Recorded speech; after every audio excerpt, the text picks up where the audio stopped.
Meus irmãos e minhas irmãs, vos saúdo com a paz do Senhor. Sou o professor Gisel Costa e este é o seu canal EBD em Ação. Um canal feito especialmente para você, professor e professora, que busca subsídios para enriquecer o seu plano de aula, para enriquecer o seu plano de ensino nas lições de domingo da escola dominical. Então, este canal foi com o intuito de te ajudar, trazer algo para agregar no seu plano de aula, no seu plano de ensino, e que você chegue na classe com assuntos que enriqueçam o seu ensino e aprendizagem a cada domingo. E que os alunos, cada dia, cada domingo, cada aula, sintam mais desejo de estar com você, aprendendo das lições da escola dominical, lições essas que trazem assuntos bíblicos. Bem-vindo a você que é inscrito no canal. Agradeço pela tua inscrição, agradeço pelos teus comentários. Nós temos recebido diversos comentários de pessoas dizendo que foram ajudadas, que acharam a aula interessante, que aprenderam, que colocaram em prática. Isso é o objetivo do canal, te ajudar mesmo, que você se sinta feliz, se sinta à vontade, que faça uso desses subsídios que dispomos aqui no canal. Muito obrigado a você. Continue comentando que, dependendo do meu tempo, eu vou respondendo os comentários que ali as pessoas vão deixando. Dê um likezinho aí e divulgue o nosso trabalho. E você que está acessando pela primeira vez o canal, ainda não é um inscrito? Inscreva-se no canal. Vai ali, clica lá no inscrever-se e torne-se um inscrito. Estando inscrito, você vai assistir os vídeos. Gostando dos vídeos? Dê um likezinho, dê um joinha, compartilhe ele, divulgue, mande nos grupos de EBD, fale para os amigos e pode deixar os seus comentários aí que, dentro do possível, eu vou responder os seus comentários. Você também pode ter acesso aos vídeos de trimestre passados. Eles estão gravados, estão disponibilizados no canal através de pastas chamadas playlists. Você clica nas pastas, cada pasta tem um trimestre inteiro. Nós comentamos tanto as lições dos jovens quanto também as lições dos adultos. Hoje estaremos estudando a lição de número 9, datada do dia 2 de junho de 2019, sob o título Seja Santo, Fuja do pecado. O texto do dia diz assim: porque esta é a vontade de Deus, a vossa santificação, que vos abstenhais da prostituição. A síntese: Deus deseja que o seu povo se abstenha de toda e qualquer forma de impureza. Então, falando exatamente disso, para fugir do pecado, fugir da aparência do mal, fugir da prostituição, porque nós vemos hoje chamado sexo livre, propagado pela mídia, pela sociedade. Cada dia mais as coisas ficam mais difíceis, cada dia mais as coisas cheiram mal. Então não é mais entre a juventude, as práticas sexuais, a prostituição, as drogas, o roubo, o crime, não é mais no meio da juventude, agora é no meio dos adolescentes. As práticas ilícitas, o sexo sem compromisso, a gravidez indesejada, as drogas e uma série de outras coisas que poderíamos elencar abarcaram a nossa adolescência.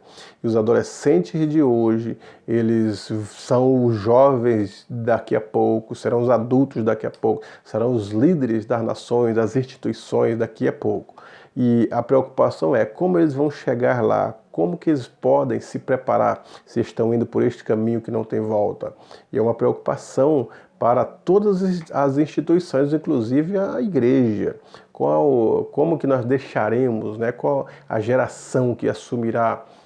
Porque nós recebemos dos nossos pais, eles muito bem preparados, conservados, santificados, trouxeram a direção da igreja até a atualidade, embasado dentro da vontade de Deus. E agora, como é a cabeça dessa nova juventude? Qual é o pensamento cristão de cada um? Qual é a cosmovisão? Qual é o compromisso que eles terão? Então precisa deixar essas lições a partir de agora, preparar nosso jovem a partir de agora. Por isso que as lições vêm com esses temas interessantes, temas que chocam as pessoas. Não são temas sem graça, como alguns falam, temos repetido, não tem nada a ver com isso. Tem sim, nós estamos inseridos nesse mundo que pensam dessa forma, que a prostituição, as drogas e muitas outras coisas devem ser liberadas, inclusive alguns cristãos.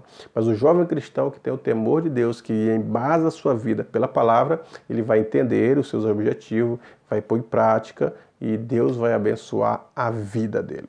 Primeiro ponto fala um modo de vida santificado, uma visão panorâmica do livro de Levítico, que ele fala sobre a santidade, fala sobre a pureza, fala sobre a lavagem da água. Levítico é um livro que ele vem falando da imundície da mulher, que é depois do período menstrual, a mulher deveria tomar banho com água limpa e ficar livre, chamar de imundície. Mas são tudo questões hoje que são diferentes, esse tratamento hoje na igreja sobre essas questões da mulher. Não significa que até hoje as mulheres são impuras enquanto estão no seu período menstrual, mas lições da antiga lei de Levítico mostrando como que Deus trata, como que Deus separa as coisas santas para ele. Então a santificação é nesse aspecto. O livro de Levítico ele mostra isso. Quando um homem e uma mulher eram pegos em adultério, eles eram exterminados, eram apedrejados conforme mandava a lei, porque isso era uma infidelidade, isso era uma infração contra a lei, era uma coisa grave contra as pessoas que estavam envolvidas nessa questão do casal. Então tinha que ser extirpado este mal para que não fosse servir de exemplos para outro. A prática disso, ou até mesmo trazer temor dentro do arraial, para que não desrespeitasse e desobedecesse a lei.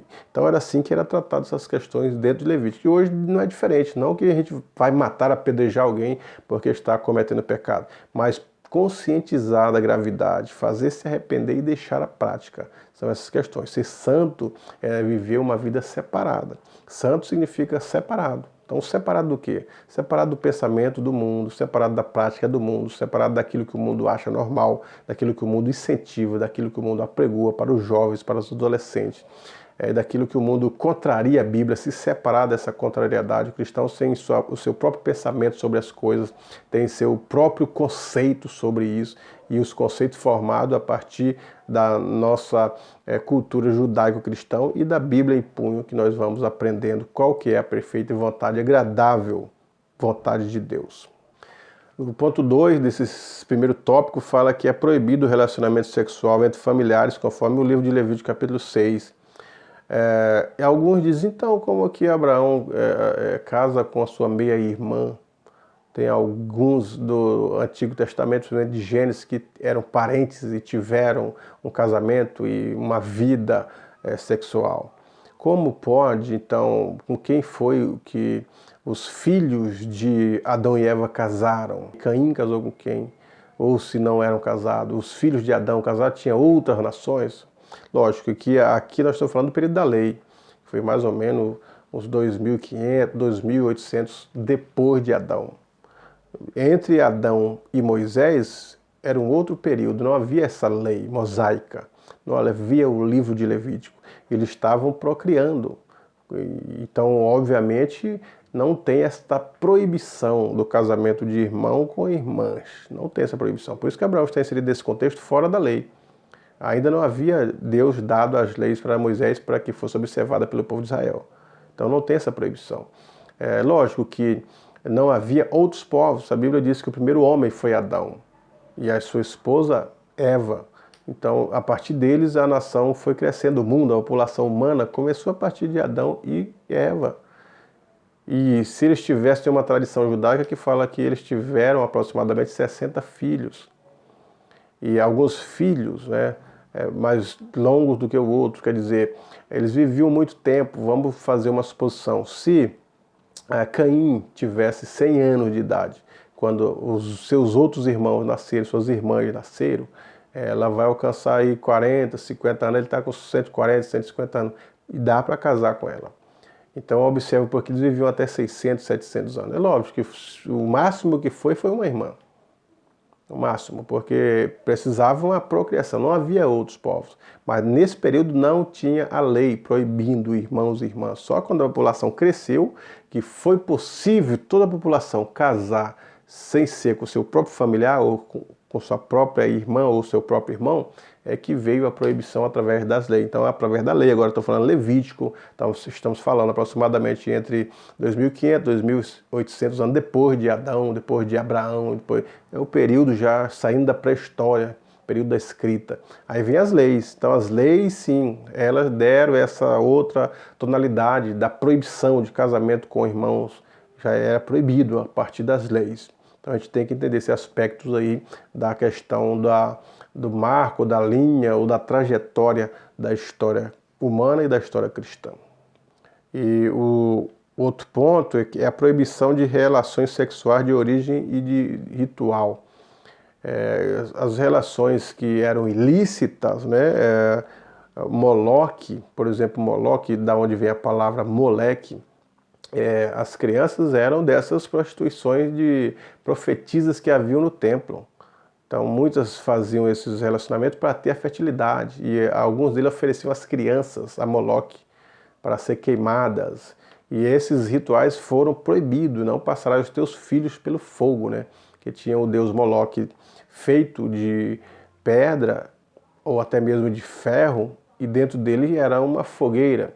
E ele com os braços abertos, as pessoas colocavam para o deus Moloque as crianças queimarem, enquanto as crianças ficavam gritando, pedindo socorro, ou até mesmo sendo queimadas pelo calor do fogo, eles batiam tambores para apagar o grito das crianças. Esses rituais foram proibidos, também como foi proibido relações sexuais ilícitas, relações sexuais com animais. Zoofilia foi proibido na Bíblia. E até mesmo as questões da homossexualidade, homem com homem, mulher com mulher, não te deitará homem com homem, mulher com mulher, desde as leis até Paulo falando sobre isso. Então essa proibição foi proibida por quê? Porque não era a naturalidade humana, não foi isso que Deus planejou para a raça humana. Então nós, como entendemos a palavra de Deus e acreditamos estar seguindo a vontade de Deus, nós abominamos essas práticas, abominamos elas e ensinamos os jovens e adolescentes e as famílias de uma forma geral a não praticar esse tipo de práticas que a Bíblia proíbe. Outro ponto que a lição fala no segundo tópico fomos chamados para ser santo. Fomos chamados para sermos santos. Santo é separado. O separado, ele odeia tudo que o mundo apregoa que está contrário à palavra de Deus. Os vícios, a Bíblia fala sobre os vícios. Aquilo que destrói o corpo humano, a Bíblia também fala sobre essa destruição e nós abominamos tudo isso. Separado não somente nas questões de atos, mas nas questões filosóficas, nas questões de valores, né? Nós nos separamos do mundo não praticando isso e não aceitando essa imposição que às vezes a mídia vem como um rolo compressor, querendo dizer que tudo isso é normal, a poligamia é normal, as pessoas praticarem a prostituição é algo muito normal, a baderna entre as famílias é algo normal, drogas é algo normal, homossexualismo é algo normal. E os cristãos entendem diferente, então dá-nos o direito de pensar diferente e ser diferente, porque nós seguimos uma lei maior, que é a Bíblia, a palavra de Deus. E o tópico da lição é: diga não ao adultério, diga não à prostituição. Então, o adultério é para os que são casados, a prostituição é para os solteiros, fornicação, né? Às vezes pode ser o casado com a solteira ou a solteira com o casado. São essas palavras que definem os termos aí, né? E até mesmo a pornografia. A pornografia, ela nunca esteve em evidência enquanto está hoje. O mercado pornográfico, ele gera milhões e milhões e milhões de pessoas. Cada dia mais as pessoas estão entrando para este mundo porque gera lucro, gera dinheiro.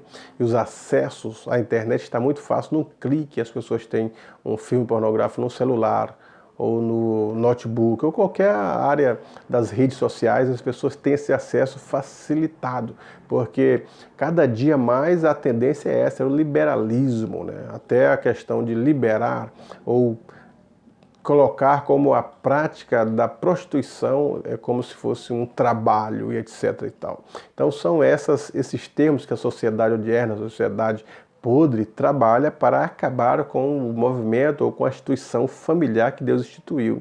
A família foi Deus que instituiu.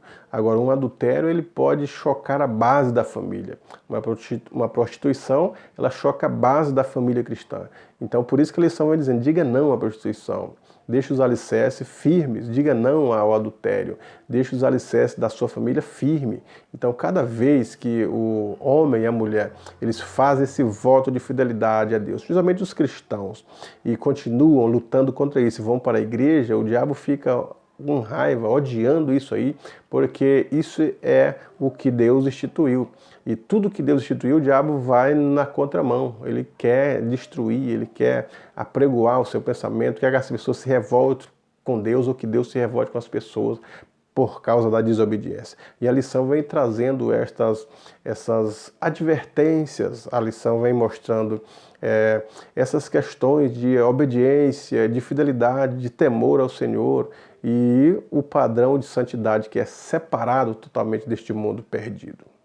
E o outro ponto é diga não ao homossexualismo, diga não ao pecado de uma forma geral, que os pontos da lição está dito aí. O homossexualismo vem sendo cada dia mais massificado através da mídia, das manchetes, dos formadores de opinião, dos artistas, dos políticos, que é algo normal, que deve ser louvável.